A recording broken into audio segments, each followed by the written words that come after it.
Okay, so we'll start. Good afternoon, everybody. Sorry about the technical glitch. I think initially everybody were not allowed, but hopefully some more people will be joining. Welcome to this departmental CBMS departmental seminar. We are running it in online format. So it's a pleasure to have as the speaker today Professor Chaitali Mukhopadhyay, professor in the Department of Chemistry, University of Calcutta. So I'll just give a quick introduction. Professor Mukhopadhyay did her bachelor's from Presidency College in 1982, and then master's in chemistry from Calcutta University.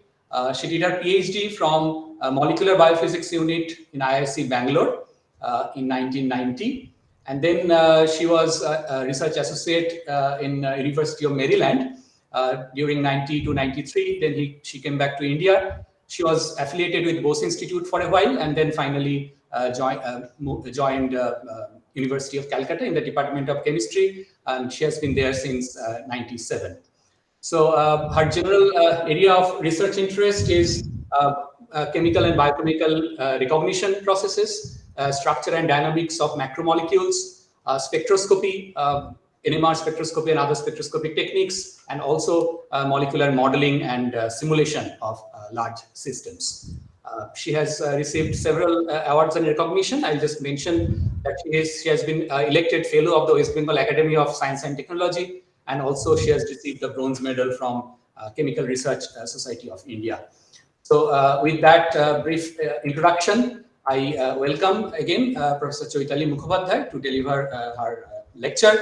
And the title of the talk will be Ganglioside GM1 in model membranes, in vitro and in silico studies. So, Professor Mukhopadhyay, the stage is all yours. Yeah. Thank you very much. But it wasn't a brief introduction. It was quite elaborate one. Anyway, thank you very much for this. Sure. Okay, let me start by sharing. Now, I had been interested in carbohydrates since my PhD days. And carbohydrates are wonderful complex biomolecules, very fascinating, but less glamorous than its siblings like proteins and uh, DNA. They have diversity in their linkages, in their branching, in their monosaccharide composition, as well as their interaction or being presented in the system as glycoconjugates like glycoproteins and glycolipids. I am going to share today our journey with one particular glycoconjugate, which is a glycolipid called ganglioside. It's ganglioside GM1, and I'll be talking about what we had done in the past several years using containing. There's, I think, the title got cleaved here. Something. Okay. So before I go into the actual work, there's a few slides will be for introduction, because not many persons are in the audience are familiar with gangliosides and membranes. Membranes are, of course, membranes they are familiar with, but may not be that particular component. Membranes are very complex heterogeneous systems, as you all know, and it contains transmembrane proteins other than lipids and smaller lipids like cholesterols. And these transmembrane proteins, they contain carbohydrates attached to them, and also there are lipids which has carbohydrate components attached to them. So you can just say that our cell surface has a sugar coat on it, and these sugars molecules protrude outside the cell surface and then make themselves available for the incoming molecules. That they can be molecules, they can be other organisms like viruses and bacteria. One of them is glycolipid, is glycosphingolipids or gangliosides, what we talk about them, and they are very important components of lipid raft. Not entire part of plasma membrane is flexible or Mukhopadhyay, rigid. sorry to interrupt. Maybe Yeah, you can click that hide button then, because in the below. yeah. Sure. Yeah, sure. I forgot to do that. Yeah. And lipid rafts are small microdomains in the membrane where a lot of important biological processes take place, like signal transduction, transfer of molecules across them, and they contain lots of transmembrane proteins as well as some glycolipids, gangliosides, cholesterols, and they kind of form rigid domains within a semi-flexible scaffold. And the molecule that we are talking about is a ganglioside, and they contain sialic acid or N-acetylnuraminic acid, which is also known as abbreviation is NANA, and many and this charge it is charged, and so it gives the cell surface a kind of negatively charged at a negative charge, and depending upon the number of sialic acids present in the ganglioside, name the gangliosides accordingly. Like if it is one sialic acid, we call it monosialylated Gm1 is one of them, or disialylated GT, and depending upon the linkage point, we also name them 1, 2, 3, like that.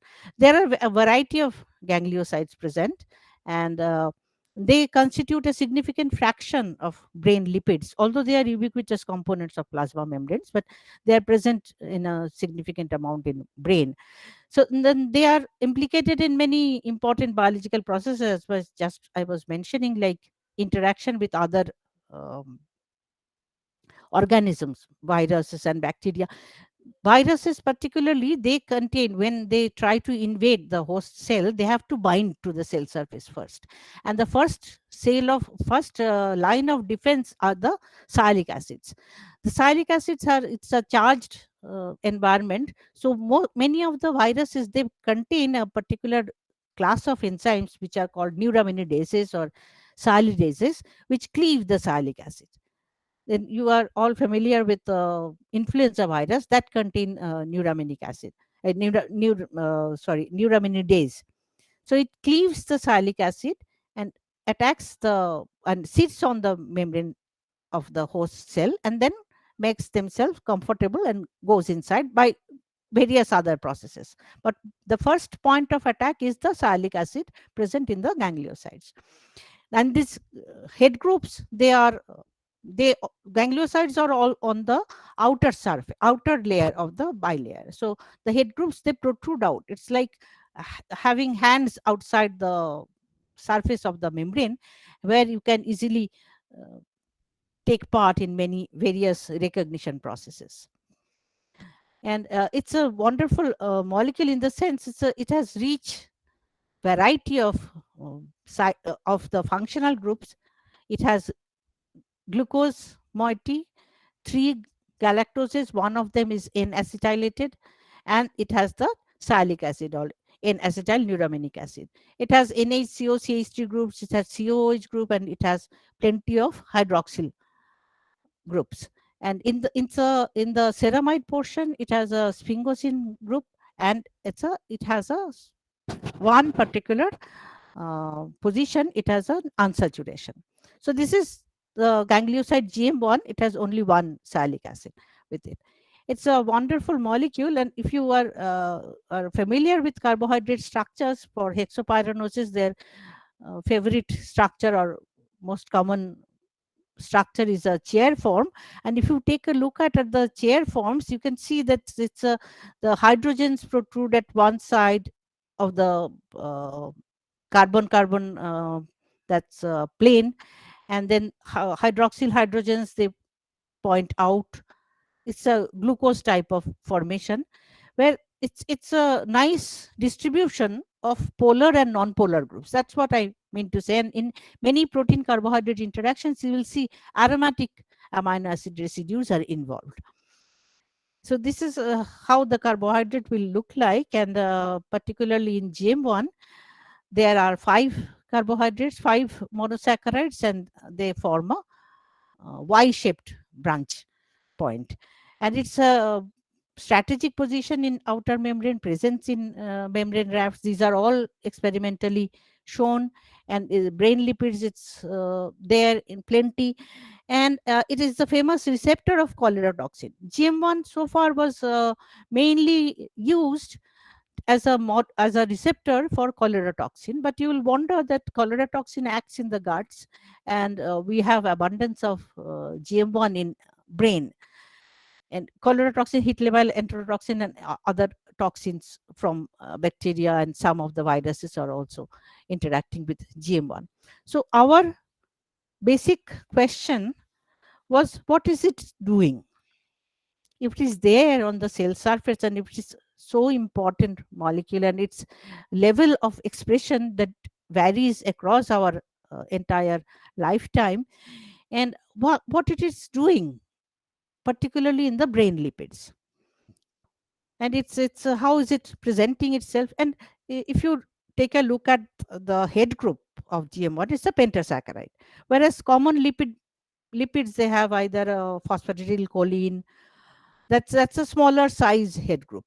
So if you place within a membrane which is quite a tight distribution of lipid molecules, someone which has a large head group, then immediately its presence will be felt by the molecules which are surrounding it.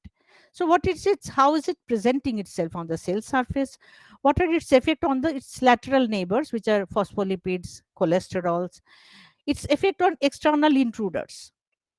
We were mainly focusing on neuropeptide in our initial days, because that was quite intriguing, that it's a abundant lipid in brain. And so far, till those days, not much interaction between neuropeptides and gm1 were studied. And there's another lipid, smaller lipid, it's also important, it's cholesterol.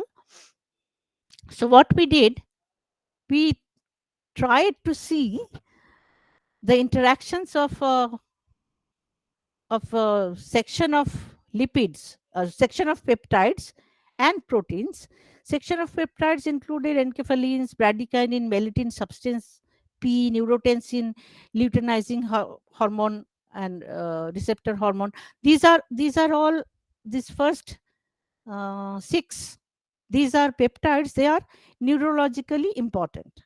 Melatonin is not strictly speaking neurologically important, but it is a peptide. It's from bee venom, which can cleave the cell membrane. It can make a hole in the cell membrane. So even if it is not exactly a neuropeptide, but it has cell surface or cell membrane modifying activity. And these are the standard proteins, BSA, ubiquitin, lysozyme, with which both the proteins and their denatured forms were used to study with GM1. And we did both, as I had mentioned in the title, with experimental and computational work. For computational purposes, we used more, see, experiments we cannot do with very complicated systems or large systems, because the spectroscopic and NMR type of experiments, they are slightly difficult for a larger system. For simulation, you don't have that problem. So we tried with amyloid beta, cholera toxin. We studied its interaction with other lipids. With experiments, we initially started with Gm1 Micelles. Gm1, as I had just shown, it has a nice head group and a tail, which is made of hydrophobic CH2 CH2 groups. So it dissolves in water readily and forms micelles. So initially, we started looking at the interaction of the peptides with GM1 micelles. Later, we made bicelles with GM1 and other vesicles also containing GM1. We also constructed monolayers and did several experiments with them. Simulation, we did bilayers and also monolayer with all atom and coarse grain both. So these are the systems that we had studied, and these are the process methods that we had used. And now coming to the stories. See, I had mentioned that these peptides, they are neurologically important. Not only that, being in university and having very limited budget, we had to make sure that the peptides were cheap, quote unquote. And also, although we wanted to do NMR experiments, but we also had a lookout for aromatic residues in the those peptides that we had selected, so that even if NMR experiments fail, because with Micelle I did not have any previous experience to have a solution of Micelle and adding compounds or smaller molecules inside that and seeing whether it will be any um, discernible result from NMR experiments, that we did not know beforehand. So we also made sure that we had another handle within the peptides, like we could have done fluorescence spectroscopy and CG and other experiments. So even if NMR spectroscopy fails, we can fall back upon other spectroscopic techniques to extract information. So, and we did some NMR experiments which were really unique for those micellar systems. We could determine from the diffusion NMR experiments that used the one particular along one particular direction. Usually it's along the direction of B0. If you apply a magnetic field gradient, then you are breaking down the entire B0 region felt by the system into smaller zones of different effective magnetic fields, thereby giving those molecules different um, Larmor frequencies. So when they move from one particular spatial region to another particular region, their frequencies will differ, and that will be reflected in their intensities. And there you can have a plot between intensity and applied gradient, and from there there is a standard equation which relates diffusion coefficient with the altered intensity. So it worked very well, and we could measure that what amount of peptide are getting bound. Another interesting experiment we could do first time for the micellar systems is that it was that particular NMR experiment was being used till that time. It was relatively new, but it was being used for protein and small molecule like drug interaction. See, the idea is if you saturate the protein or the larger component of your system, and if it has a high density of protons, and it's a dipolar, so the dipolar coupling can be effective if the molecule is moving slowly. So it's the size of the molecule is important. So if it is rich in hydrogen and if it moves slowly, then you can effectively saturate the entire spin system of by exciting one of them. You can saturate the entire spin system, and whatever protons are present close to the receptor, they will get the maximum blast. And if the between free and bound ligand, if the equilibrium between free and bound ligand is on the NMR time scale, then you can detect that altered intensity on the free ligand. The good thing is you can identify immediately the binding epitope of the ligand. That's the hydrogens which are placed closest to the receptor. Not only that, you can grade. See, the one which is closest, you can assign it as 100%, and you can scale the others as accordingly. So you can calibrate. So this is the surface of the peptide melittin, which is actually colored based on the changes in intensity of hydrogen signals. And if you see that the highest is one, this melittin interacts with ganglioside micelle mostly through the threonine, isoleucine, serine, and leucine, this band, and tryptophan. So you can even guess the orientation of the peptide onto the surface of the membrane, or surface of the micelle. I won't call it a membrane because it's a single component entity. And this is a enkephalin. It has this serine 6 it is has its maximum exposure to the ganglioside. This worked fairly well with the small this experiment, which is called saturation transfer difference experiment, and we could identify the residues which are actually interacting with Gm1. Then there were comments from all the reviewers, as you know, that it's a non biological concentration of Gm1 that we are looking at, because in micelle it's only Gm1, so concentration is huge, that may, and its curvature is also large, the micelles, so that may affect the conformation of the molecules that we are seeing. So we moved from micelles, or we graduated from micelles to bicelles, which are bicelles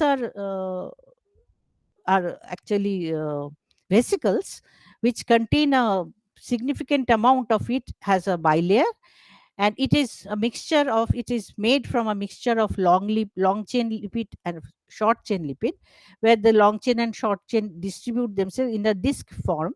And these are bicelles are used in many applications these days, where you want to dissolve a transmembrane protein which is very difficult to have in dissolve in aqueous medium. Quite often they are dissolved in bicellular environment, and then you can perform experiments, provided you have a good long chain to short chain ratio. If it is less than or equal to 2.5, you have large vesicles, large bicelles, which are difficult to do NMR with.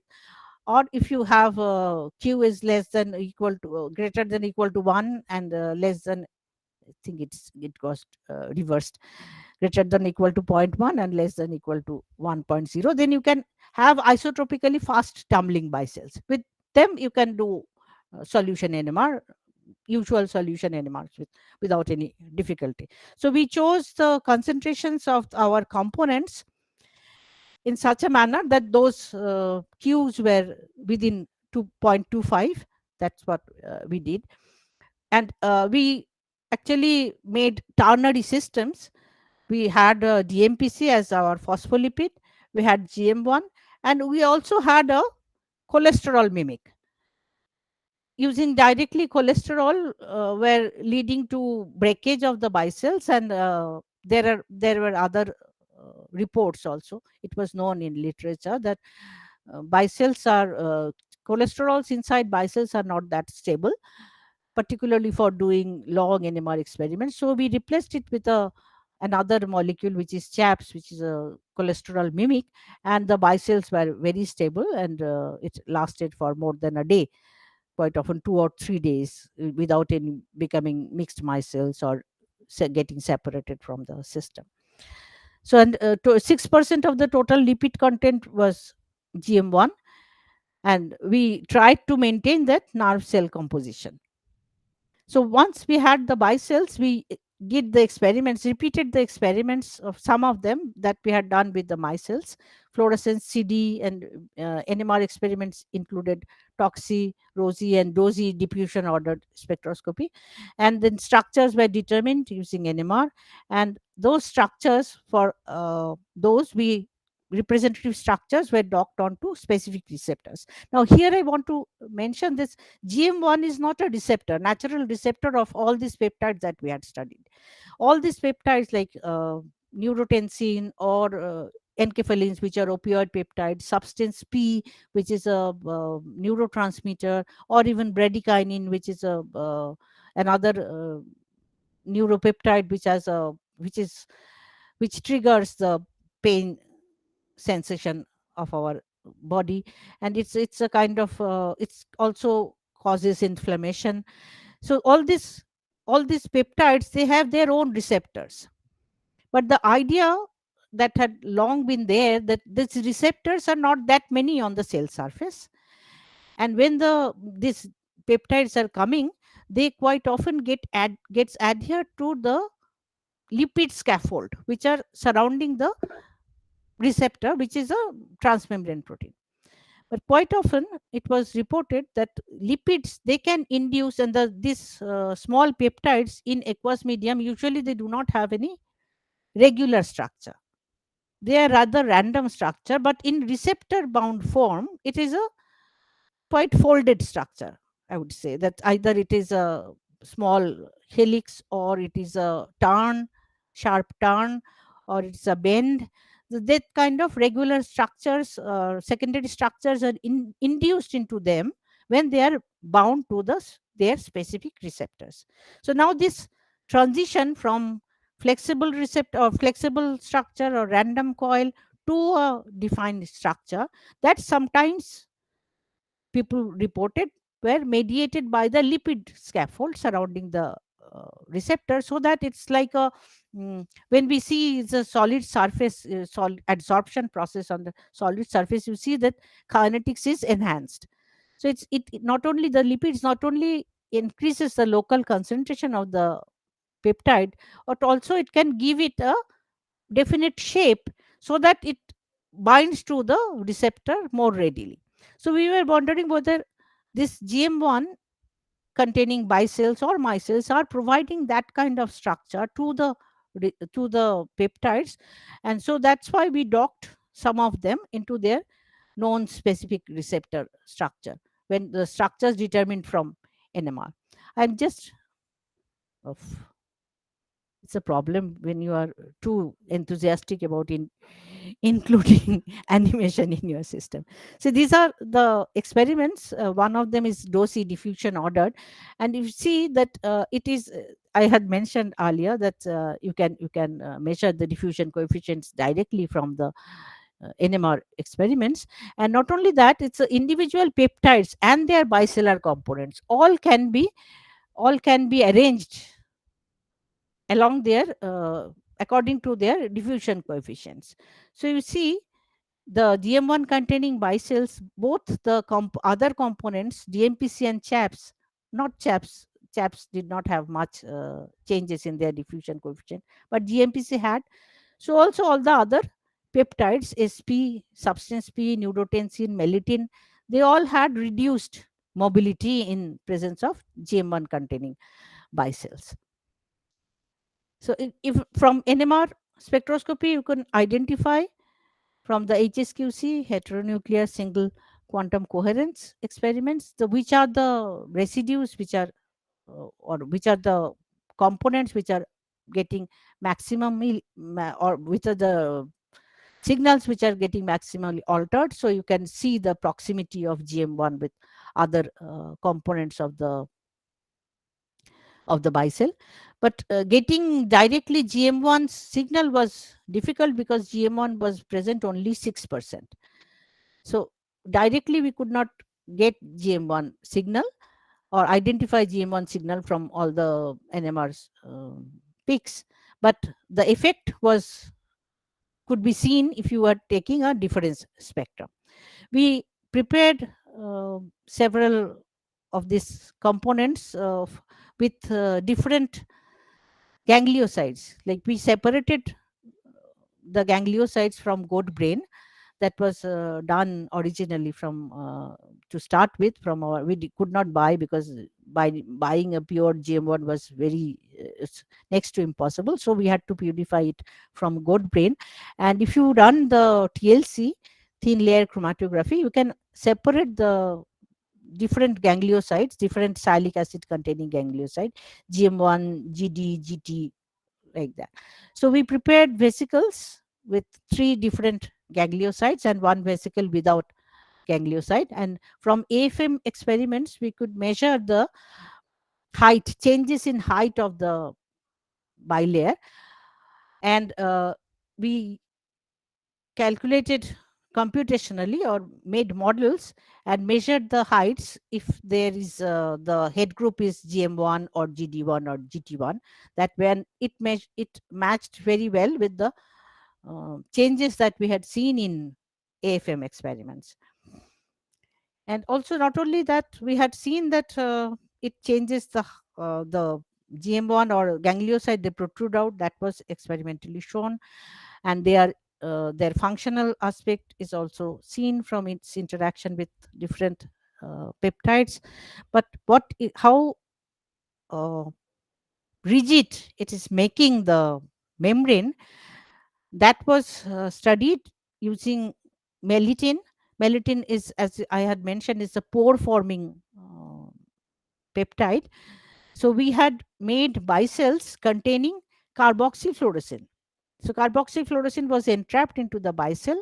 One bicelle which did not have GM1, the other one had GM1. So as you can see, in presence of melittin, while PC bicelle from PC bicelle carboxyfluorescein leaked pretty soon, but from GM1 it was very slow process. So it's inducing rigidity in the membrane. It's inducing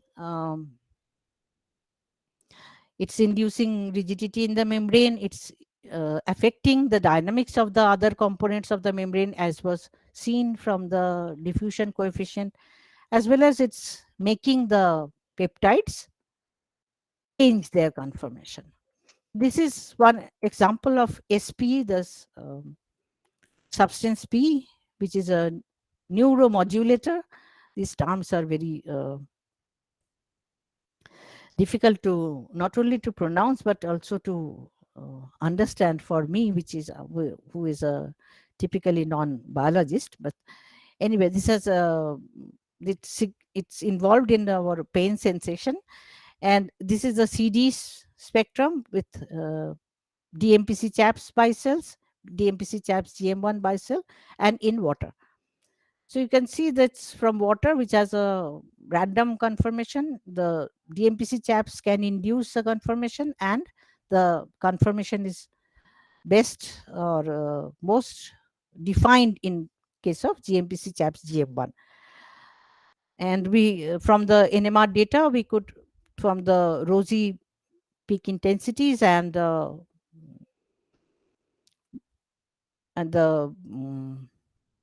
dihedral angles. So those are the two options. Those are the two constraints that we had used to make those models. This is in water. This is in PC bicelle, and this is GM1 containing bicelle. So you can see this terminal turn was very prominent in case of all the structures that we could cluster from the NMR data. That was very prominent, and from the NMR data we could get the depth of individual residues. That also was possible using those adding, if you add some paramagnetic substances in your solution, then they can quench your NMR signals pretty rapidly. And depending upon how exposed those protons are on the surface, you can see the changes in the, or effective changes in the signals. So depending upon those data, we placed the SP molecule in a, well, in that particular conformation in the bilayer, and saw its structure, and see where the tryptophan will be placed. Tryptophan was indeed placed as usual in the interface. That is a common place for tryptophan residues. Usually, if it is a part of a peptide, the tryptophans are usually reside in the interface. And also we docked those three sets of structures, water and PC bicelle and GM1 containing bicelle, onto the receptor, and did some docking type of calculations. So that's how the stories actually were shaped, that you have a system, you go on adding complexities. From micelles we went to bicelles, and from in even in the bicelles, not only their structure but how that structure can be interacting with its usual receptors. Same thing we did with neurotensin as well, and found that the structure which is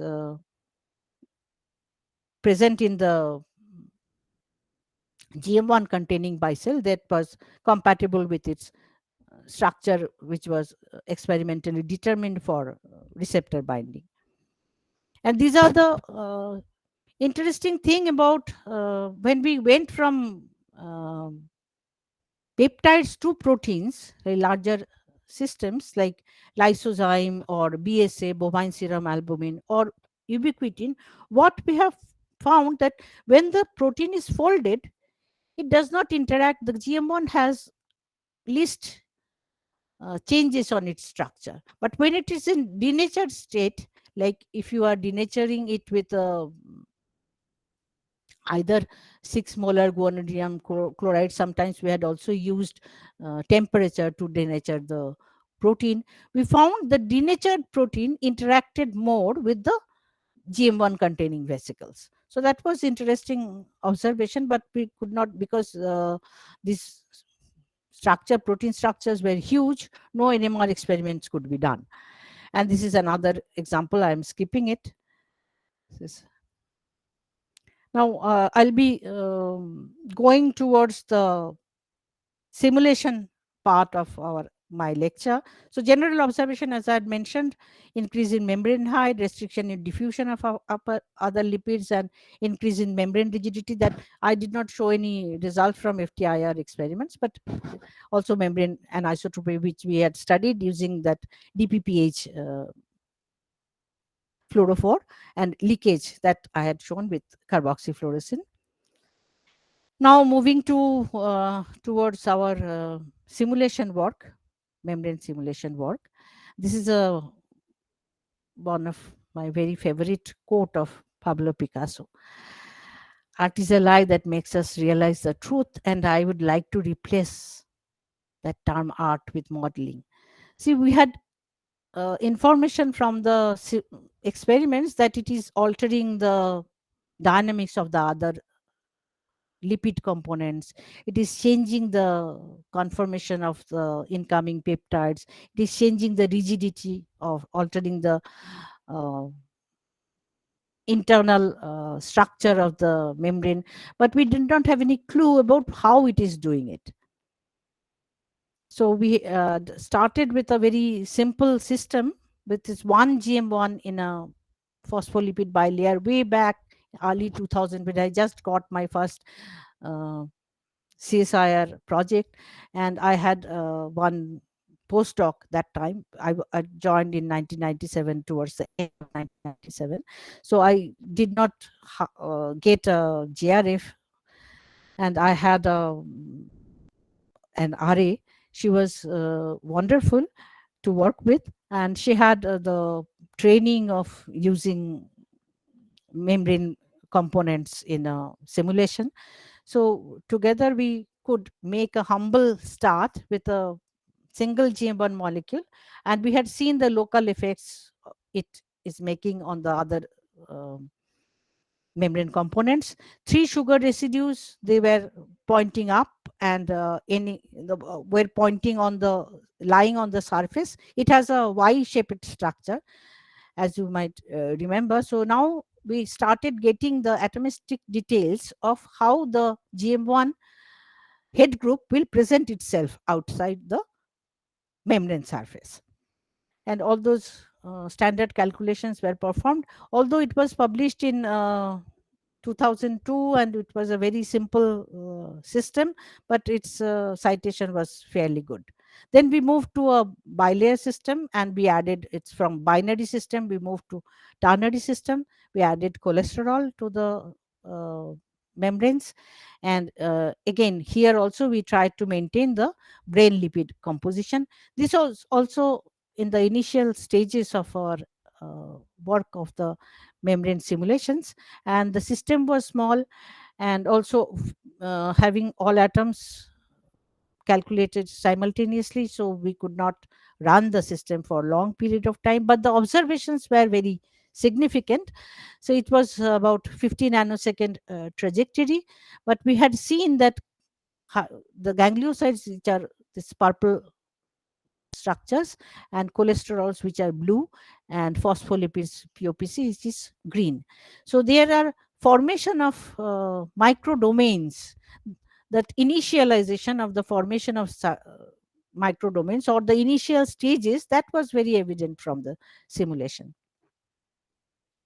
If you take a look at the van der Waals surface, you can see that this is the tail having this large size of GM1, you can imagine that you are opening an umbrella in a room full of people, and immediately the people surrounding you will be moving away from you. So it's huge head group of GM1 has a kind of a liquidizing effect. I'll come back to that little bit later from what we had seen from experiments and other simulations as well. So what it had done, it had created some kind of voids around it where the smaller size cholesterols could go and stick themselves in. So it was nice hydrophobic interaction between the planar group side of the cholesterol with the ceramide tail of the ganglioside, and there were a couple of water mediated hydrogen bonds between the OH group of cholesterol and the sphingosine group of the GM1. Cholesterol is small in size. So in a typical bilayer, it does not, it cannot span the entire bilayer. So either it is halfway down or it is halfway up. Usually, because of its OH group, it is up in the bilayer, and here it went near the sphingosine group of the ganglioside, and it was placed quite nicely. So over the period of 10 nanoseconds, these type of structures were fairly stable. And then we move to, so this with all atom, the simulation runs were the length of simulation runs were restricted. So we moved from all atom to coarse grain, thanks to my colleague, junior colleague, ex-colleague, Dr. Ipshita Basu, who joined my lab, and she was interested in doing those kind of, you know, initial work. And we not only made the ternary system, but also made quaternary system by including one more lipid. This is called palmitoyl sphingomyelin group, which is also predominantly seen in lipid rafts. So what we had seen, the idea was how this, what triggers this kind of raft formation or microdomain formation, where you see a phase within the membrane where you have enhanced concentration of gangliosides, enhanced concentration of cholesterol, and some cases PSM. So we had seen that initial phase separation was driven by ganglioside ganglioside interaction, and we calculated the preference, partner preference, and found how they are changing in presence of GM1. And these are the cholesterol moieties, how their presence of cholesterol were definitely there in the ordered domains formed by GM1 in both the systems, both ternary and quaternary. And this formation of cluster of GM1 molecules was driven mostly by the, from one residue, one GM1, the sialic acid, and the incoming GM1, it's the N-acetyl, it's the N-acetyl group of the other sialic acid, which were interacting, and the tails were interacting through hydrophobic interactions. So both the hydrogen bonds and the hydrophobic interactions, they were important to make the ganglioside clusters. And we had also seen that the dynamic properties of cholesterol was altered. The flipping of cholesterol is restricted in presence of GM1. If you take a look at it, that's it does not change during the entire simulation period. It lasted for 10 microseconds, whereas in case of small simpler systems, it did several flip-flops. Uh, so co-condensation of GM1 and cholesterol. So that was the crucial step for phase separation, for spontaneous phase separation for both the ternary and quaternary. That was driven by initial cluster formation of GM1. When that created some kind of voids, and the cholesterol flocked there and formed those uh, microdomains. and then showed LD phase, but in presence of PSM undergo even in the L0 phase, was lipid ordered and lipid disordered phase. So that was published and in PCCP 2015. And this simulation, we got experimental support from the Steve Boxer's group, where they had shown co-localization of GM1 and cholesterol through experiments, secondary ion mass spectrometry, and dynamic reorganization correlation among lipid wrapped components were also they had studied, with GM1 and cholesterol being two important components. So that was justified. Our our simulation um, results were corroborated by them as well.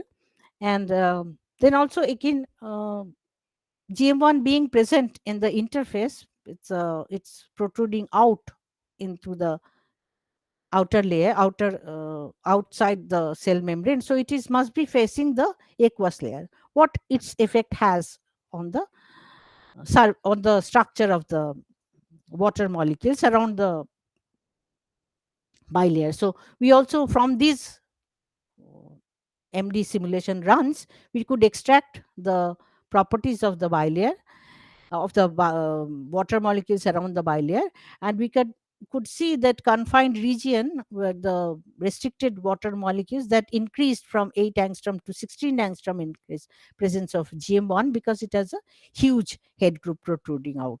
And this was again justified, or it was shown experimentally from other groups as well. Later, they had specifically mentioned, I had just taken these two portions from their article, because they had used a variety of experimental techniques that, and said that the GM1 solution indicate both the structural properties of solvent water and its interaction with the sugar head group of GM1s are modified by the collective surface remodeling of the head groups.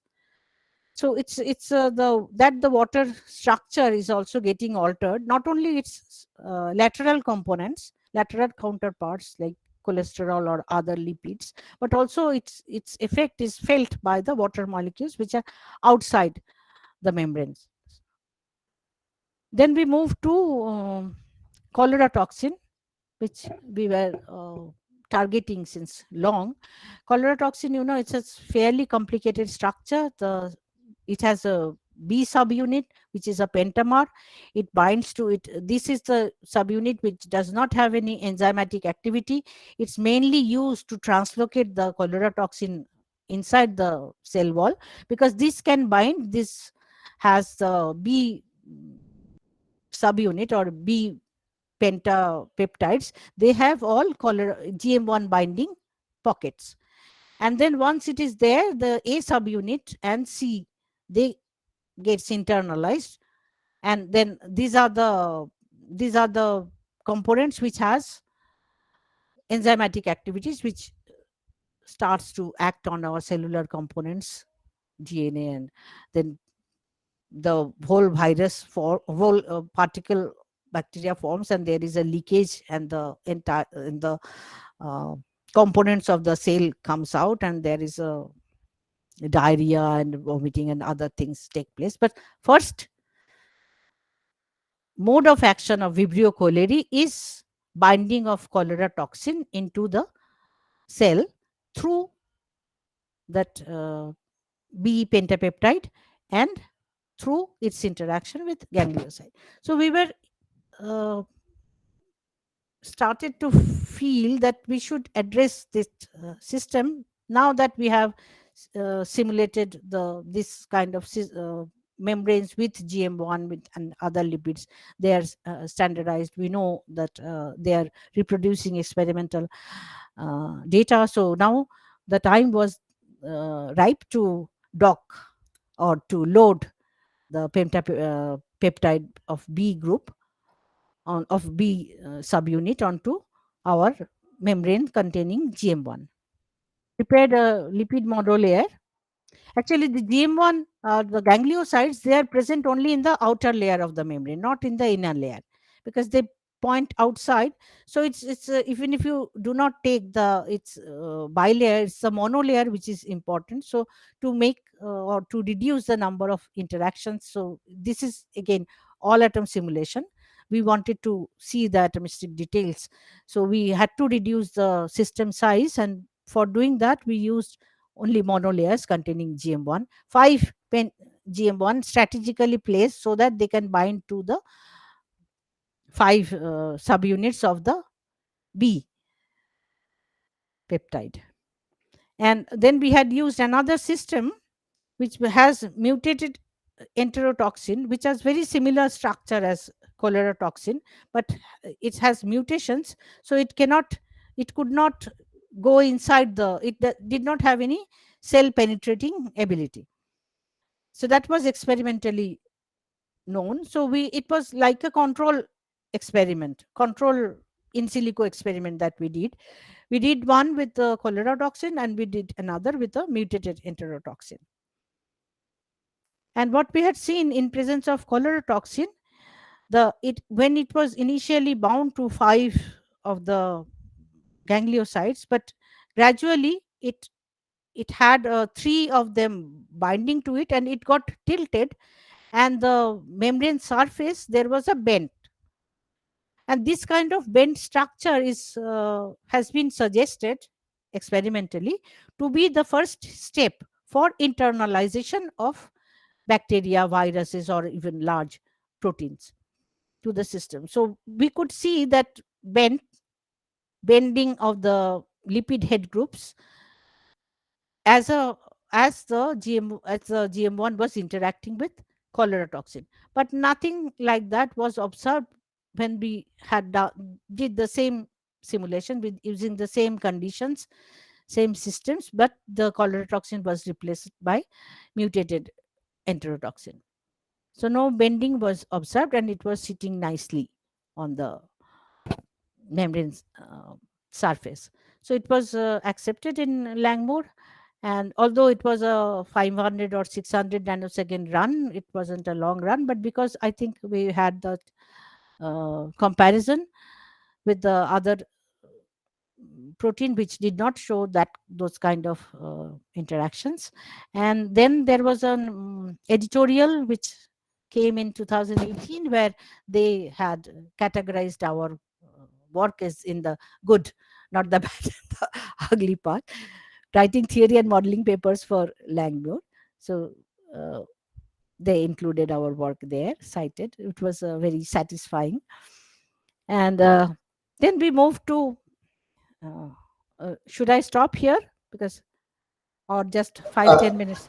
yeah, maybe if you can, if you have 5 minutes, maybe. 5 minutes, yeah. Then Yeah. we moved to monolayers where we had shown that in presence of um, surface pressure added, initially it will have the GM1 would have a liquidizing effect. Then once you have increased surface pressure, that kind of uh, helped it to form or segregation, phase separation, or formed lipid ordered subdomains within the monolayers. These were followed by monolayer simulations as well.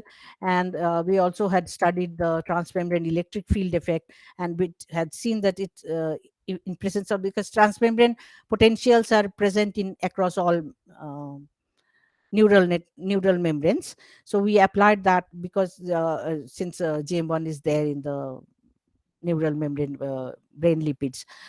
So we had applied a transmembrane potential to see what is the effect on them. Without GM1, there was no change, but with GM1, this bending was there, which was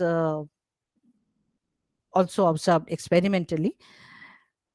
And now this is a picture I had used because whenever there is a roaring fire if the weather is cold, you get together and start your putting your hands and get. So everybody nowadays is jumping into the SARS-CoV-2 bandwagon. So we have also done some work which is very it's, showing very good results. Interaction of N-terminal domain, it was again experimentally shown that SARS-CoV spike protein which binds to glycoprotein which binds to the lung surface, and that contains GM1.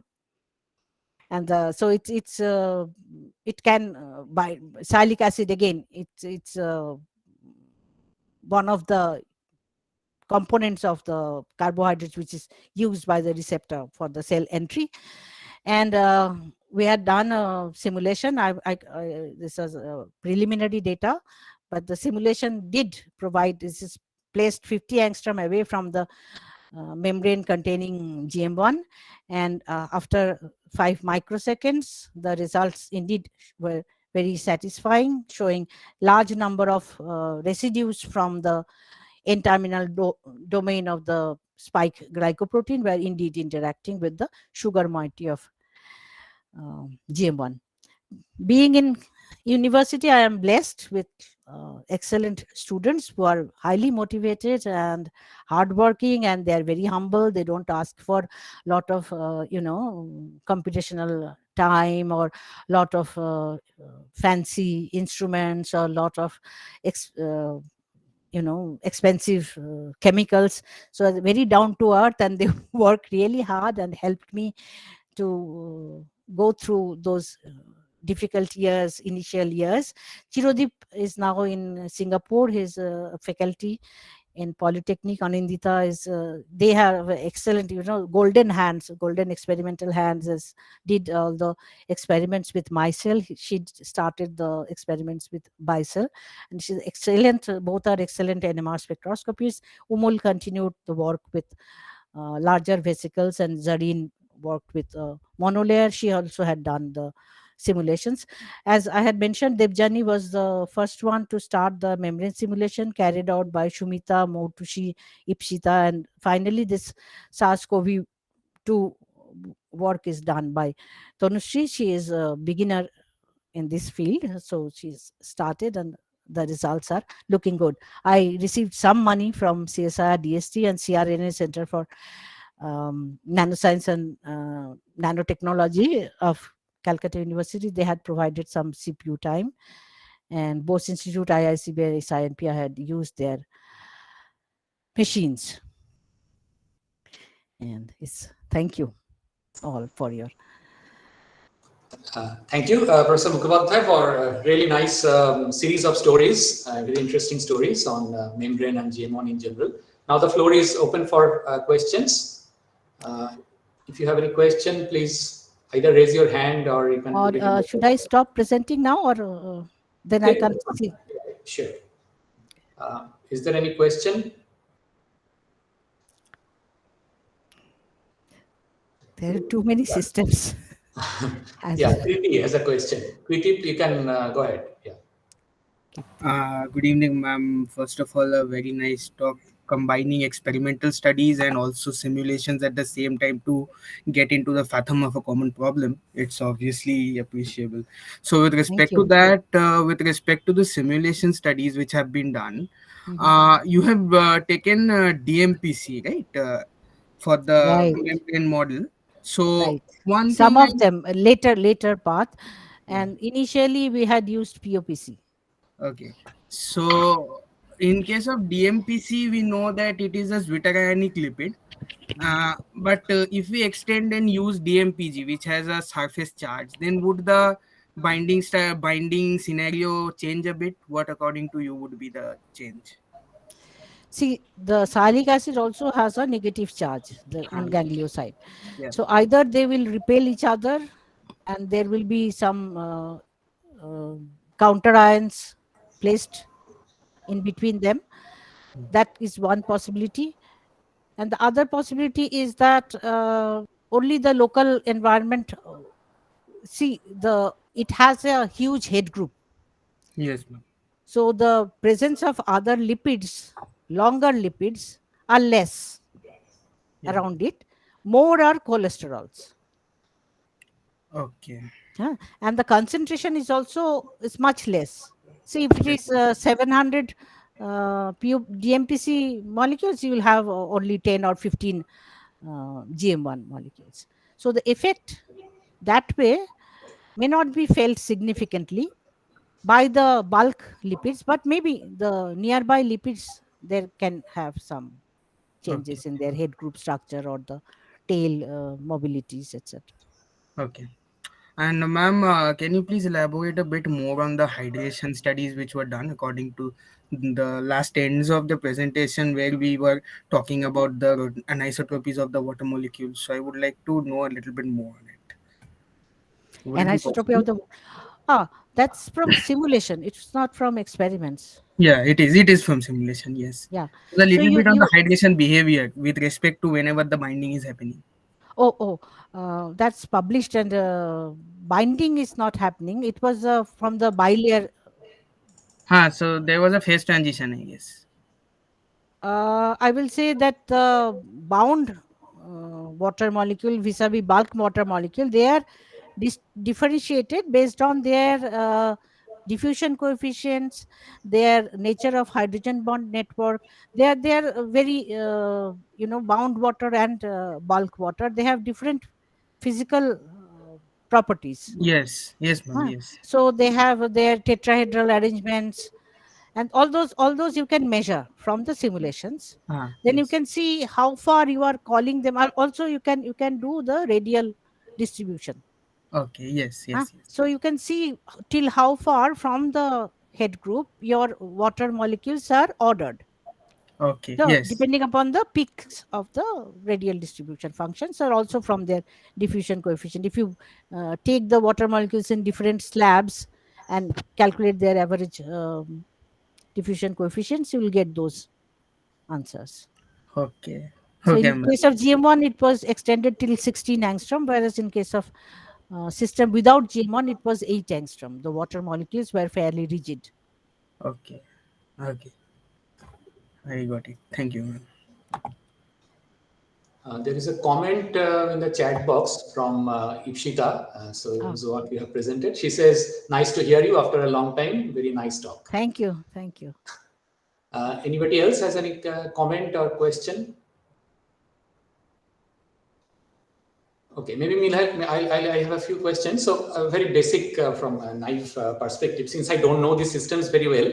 So, just to clarify, so when you said this, the formation of this microdomain is very interesting. So, I was trying to understand that what are the driving forces in general for formation of this lipid rafts in general, this formation of this local phase separation. And as you mentioned that in your simulation, you have shown that this. So I was just trying to understand that there are different kinds of interaction. One is between the head groups, Mhm. probably which are outside, and also as you showed that there are cholesterol which are in the cap. Mediated harm. So there will be some. You said water-mediated interaction, cholesterol-mediated interaction, and also this head group. Head So group. is there any kind of comparison between that which is more important? That what drives essentially? What drives the We did not try to separate those energy components. Okay. Okay, from the total potential energy, we could have selected the head group separately and tails and measured their relative importance in their total interaction energy. We did not do that. What we have were The polar interactions will be mostly between the head mostly groups. between, and also it has a sphingosine group which is in the interface. I see. That is NHCO group and OH group. So that is in the interface. So that also has that, like cholesterol's hydroxyl group can reach up to that point. Okay. So it can have interactions with them, Hmm. and But it's a bifurcated the head group. It has a Y kind of with one short arm and another long arm. So it has a kind of this kind of arrangement, that kind of arrangement, several different types of pairwise GM1 arrangement we had seen. Mhm. And also, it is preferentially cholesterol that comes in that space, not other In lipid, that, not not other many lipids. other lipids. No, I see. less. Interesting. Yeah. Okay. Less. So is there any some specific interaction with the cholesterol that what chooses? That cholesterols, it has a flat region, right? That has those fused rings. That kind of nicely stacks with the CH2 groups of the tails. Okay. Okay. Interesting. And the other question I had that since you used diffusion to kind of look at this bound and the free states. Now, diffusion will be kind of highly anisotropic when it's bind to the surface. So, if we think of diffusion in parallel to the plane, so it can diffuse inside the membrane It's also. you can separate the lateral diffusion Okay, it's components. possible to Or look, separate. yeah, That's what I was trying look to in, ask. look into the lateral components only. Okay. So I mean, okay. So you look only into the lateral component, not the For extent. the lipid components. Hmm. For the lipid components, mostly how they are moving in the XY plane. Okay. Interesting. For cholesterol, we had seen that flip-flop, Hmm. but I don't remember whether we had measured that those diffusion coefficients, the 3D diffusion coefficients. Hmm. I don't remember whether we had done that. Okay. Thank you. Anybody else?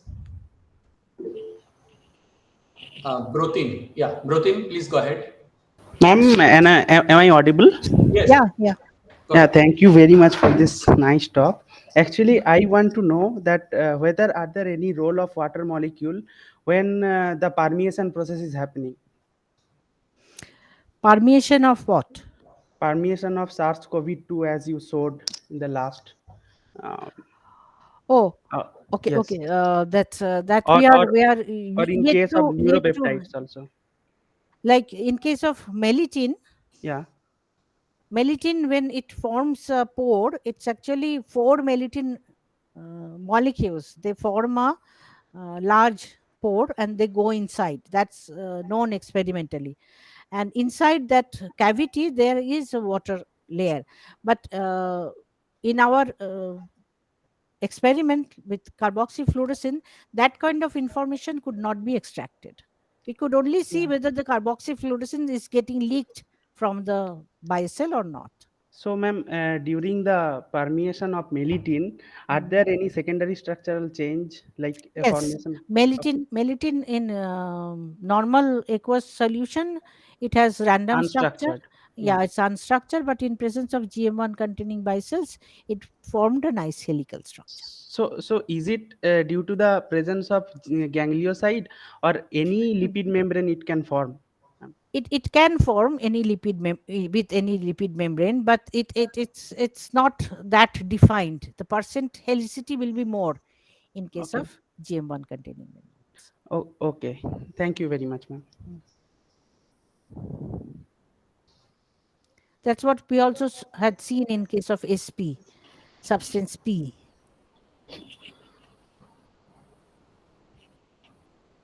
Okay. Anything else? Okay, so nice talk. I don't have any question, but yeah, it's nice. Nice to see. Yeah. Mixed villains, huh? We have at least two group members, ex-group Yeah, members. yeah, yeah. Right. Okay. So I guess there are no more. If there are no more questions, let us thank Professor Mukhopadhyay once again for visiting Thank us, you very although much for virtually. having me. Yeah, and Thank hopefully you very we'll much. see you in person in near Yeah, future. sure. Yeah, please visit Thank us. you. Thank Okay. you. Thanks again. Okay, and thank you everybody. Have a nice time. Yeah. Okay. Okay. Bye. Bye. Take Bye. care. Take care. Bye.